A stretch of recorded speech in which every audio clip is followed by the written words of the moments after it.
नमस्कार मित्र आणि मैत्रिणींनो, आजच्या दिवशी आपण श्री गणपतीची 108 नामवाली नाममंत्र ऐकणार आहोत। तरी तुम्ही या चॅनलवरती नवीन असाल तर लाईक करा, शेअर करा, सबस्क्राईब करा। या चॅनलवरती डेली मंत्र आम्ही पाठवत असतो। हे मंत्र ऐकल्यामुळे आपल्या घरामध्ये किंवा मनामध्ये जी नकारात्मक शक्ती असते ती निघून जाण्यास मदत होते।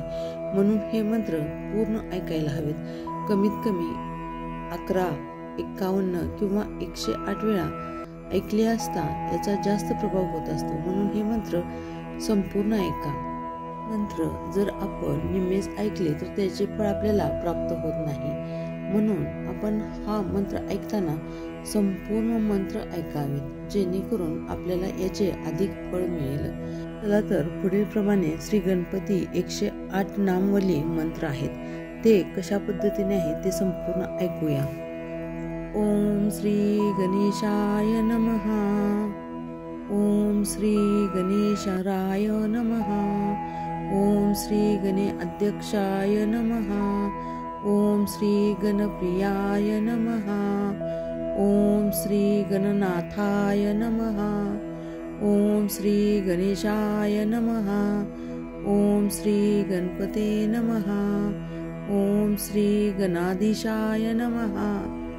ओम श्री गणप्रभावे नमः। ओम श्री गणस्तुताय नमः।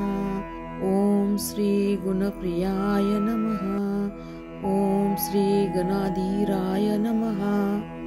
ओम श्री गणेशरवाय नमः। ओम श्री गुणप्रभावे नमः। ओम श्री गुणगीताय नमः। ओम श्री गणाधीशाय नमः। ओम श्री गुणादाशाय नमः। ओम श्री गुणदात्रे नमः। ओम श्री गुणचक्राधराय नमः। ओम श्री गुणप्रभाय नमः। ओम श्री गुणप्राणाय नमः। ओम श्री गजाय नमः। ओम श्री गजधरूपाय नमः। ओम श्री गजप्राणाय नमः। ओम श्री गजदंताय नमः। ओम श्री गानकुशलाय नमः।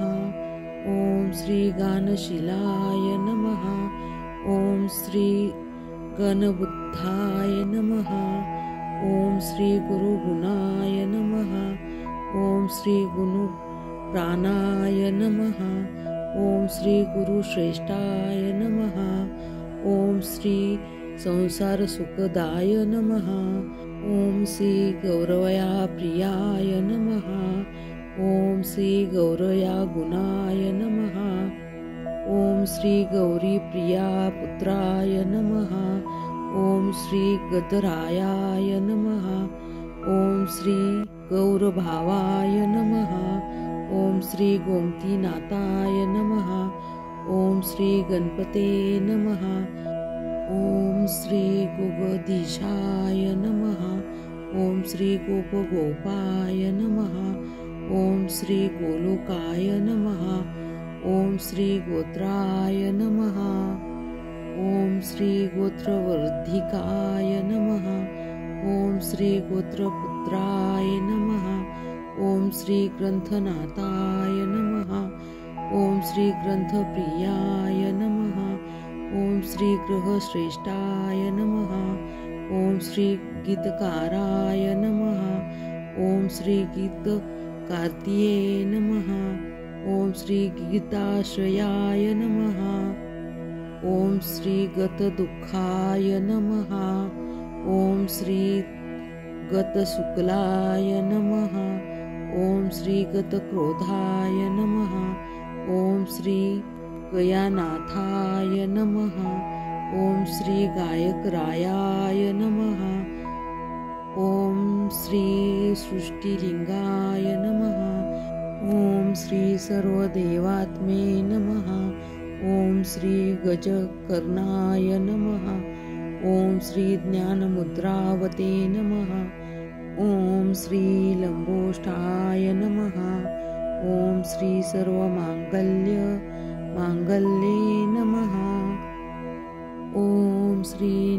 पुरुषाय नमः।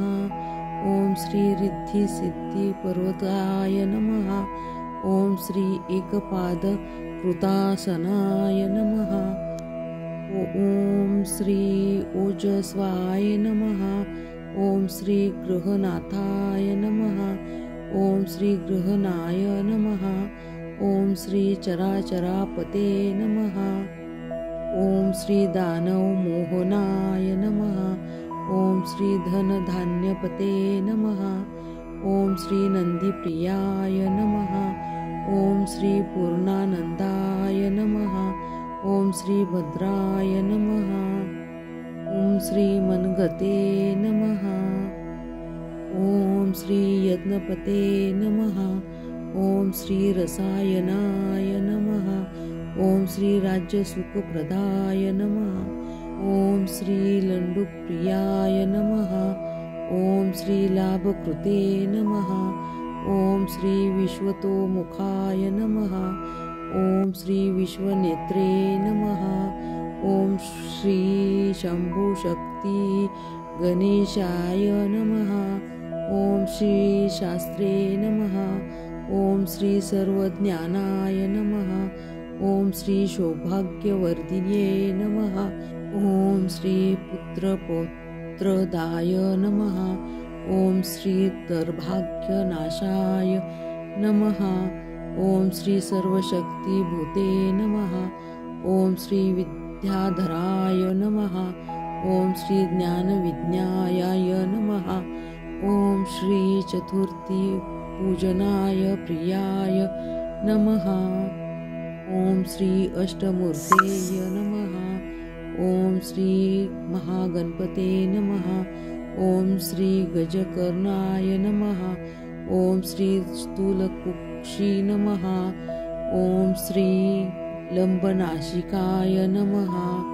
ओम श्री पूर्णानंदाय नमः। ओम श्री त्रिवगरणफलदाय नमः। ओम श्री देवदेवस्य नमः। ओम श्री महामनाः नमः। ओम श्री सर्वनेत्राधीशाय नमः। ओम श्री बृहद्भुजाः नमः। ओम श्री लंबष्टो नमः। ओम श्री महाकाय नमः। ओम श्री अष्टप्रकृतिकरणाय नमः। ओम श्री विद्याप्रदाय नमः। ओम श्री विजयप्रदाय नमः। ओम श्री पुत्रपौत्रादाय नमः। ओम श्री रक्षोरक्षकराय नमः।